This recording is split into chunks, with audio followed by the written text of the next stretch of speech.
Hi everyone, Silver Joker here. And unless you've been living under a rock, you know there's a lot going on around the world today. A lot of uncertainty in the market, a lot of uncertainty personally with our economy and economies around the world. If you want the latest news on what's going on, it's available for you. But today we're going to talk about junk silver. Today we're going to talk about the pros and cons, the positives and negatives of stacking constitutional silver, junk silver, 90% silver, however you want to refer to it. I talked to my local coin store owner yesterday. Phil's got a lot of knowledge, a lot of experience when it comes to that. And so if you're interested in any of that, stick around. All right, so Phil, I haven't bought any constitutional silver in a while. So I figured I'd come down here and look at some and kind of go back into it. We can't forget about the constitutional silver. It's important to have in your stack if you're going to have any. You know, I'm a avid constitutional silver fan. But the premiums are up. What's going on with that? Well, I think like anything else, people are hoarding it, not letting go of it, and for the most part, they're holding on to what they have. And this is coming in from sources that normally it doesn't come in from. You know, people that typically trade silver will trade constitutional silver for other things because it's a good vehicle to do that. But they seem to be holding on to their silver right now, so it isn't that it's any scarcer. We're not losing constitutional silver. It's just a matter of people holding on to it for now and probably hoping that it increases in value would be my guess. Okay, I understand. Okay, so it's not like it's a shortage. It's just that it's not coming in as often. Right. And when it does, it goes out just as fast. And so, yeah, that makes sense. I mean, it's 90% silver. And like I think you told me before, that it's very liquid. I mean, you can bring this in anywhere, basically, that trades in silver bullion will buy constitutional silver. Certainly, because it's 90. And you can buy, silver. you can buy and sell in small increments. That's the other advantage of this type of silver. Right. You can spend as little as a few dollars. Right. I think some of the major concerns people have is the wear. What do you think about that if somebody brings it in there? Certainly this part of the silver, if you're buying this type of silver, 90% silver, you can see that there is wear. And the reason there's wear on it, this was actually used as a quarter at some point in time. It was worth 25 cents. So people are using it, trading it on a daily basis for 25 cents. Now, to address the fact that, well, because of that, some of these may not weigh exactly what they should weigh. Well, then there's two ways to address that. One is to assign it a certain amount of wear overall, and they do that. Normally there's 7.2 ounces of silver in a $10, any type of $10 accumulation of this. So however you put $10 together with 90% silver, there's supposed to be 7.2 ounces. But typically, because of the wear involved that most coins have, and you can see some of these have wear and some of them don't, but they assign a 0.715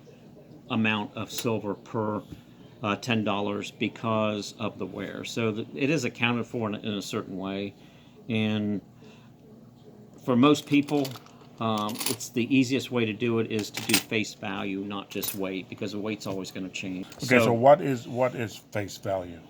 Face value is the amount of actual dollars from the amount on the coin. So this is a 50-cent piece.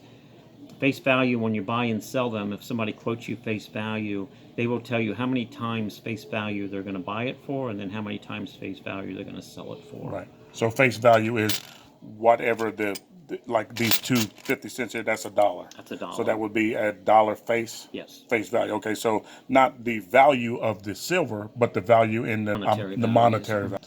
Right, and honestly, when they was minted, and if they look like this, the chances are they're probably full weight.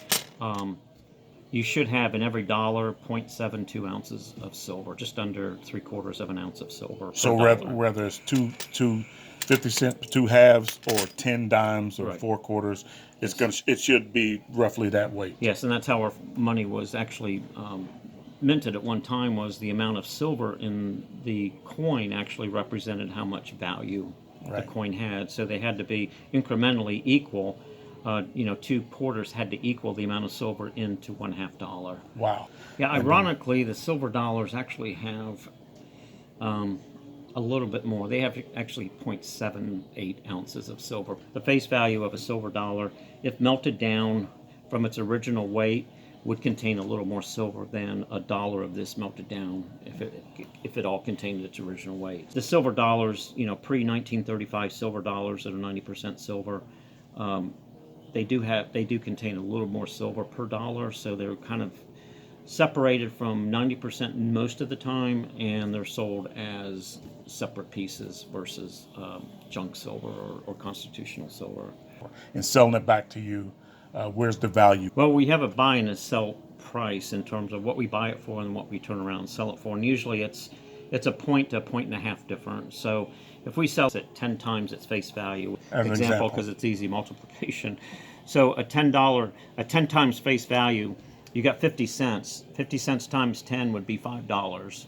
Okay, so this would be a $5 sale for us if we were selling it 10 times. Right. Now, if it comes back to us and silver hasn't changed as far as spot price or anything in terms of the silver market, we would probably pay anywhere from 9 to 9.2 times face value. So there's a little bit buyback in terms of what we're buying it for versus what we're selling it for, but it's not a big spread, and that goes with our normal bullion anyway. But that's the key in terms of buying this, because everybody has a sell price and a buyback price very different than what you can just look up as spot price, because it's a calculation, and everybody uses a calculation a little bit differently. Some Sure. people like a bigger spread. Some people don't have as much of a spread. So when you buy this, you could also ask what you're buying it back at, so you can have a better feel for maybe what premium you're spending to get this into your stacks. That makes a lot of sense. So you have a percentage of how you buy it back, a percentage of face value. And that's good, because that way the price can fluctuate, but that spread is always going to be the same. The spread's normally going to be the same, yes. And then also keep in mind that some dealers will throw these on a scale to sell them too. Yes, I like dealing with face value, regardless if it looks like this coin, or if you sell me this quarter or this quarter, I'm going to sell it and buy it the same price. Right. Because over time, you're going to end up with some of these, but you're also going to end up with some of these that look really nice, and you're going to end up with some really nice dimes, and then you're going to have some more, some other dimes that have wear on them. So over time, I wouldn't be overly concerned about only being concerned about buying at face value, because I have people that pick through this and they just pick out the nicer stuff, which is fine. I've done that before. And then I've got people that just buy, give me a $10 roll, and they may or may not ever open that roll, and they sell it for a $10 roll. So they don't really spend a whole lot of time worrying about getting money back based on the wear of the coin. As long as you're selling at face value, that really shouldn't enter into the discussion at all. If you're selling by weight, it certainly could enter the discussion. And you really have to find out what dealer you're dealing with. You need to ask them if they're selling by weight and you're selling back at weight, then you're okay. If you're buying by face value and you're selling back by weight, you're going to get hurt on this, because this isn't going to be full face, full weight.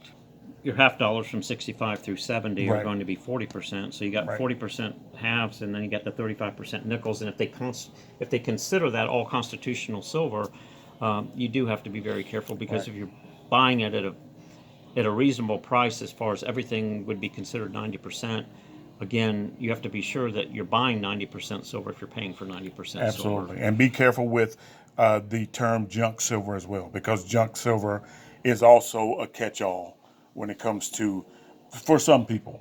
For me, junk silver means 90% silver. Yes, yeah. And to me, constitutional silver means 90% silver, but that doesn't mean that for everyone. So just, if you're going to be in the market for this, just be aware that those things are out there. And that's not to say that people are actively trying to get over on you, but just be aware that the terminology could mean that 40% if you're not careful. Exactly. 90%, if you specify, I want to look at your 90% silver, or I want to look at your pre-64 coins that are silver, then you're going to guarantee yourself looking at 90% only. So if you specify that when you go into a store and specifically say, I want to see your 90% silver, then I think the dealer would know what you're looking for. Out of the 90% silver, let's say the silver that we're looking at right here, what is the most popular coin based on just what your experience in selling it, if there is one? Well, I tell you, I will have people that come in and I'll tell you what they sort for, the top 5 things they sort for, and everybody's a little bit different.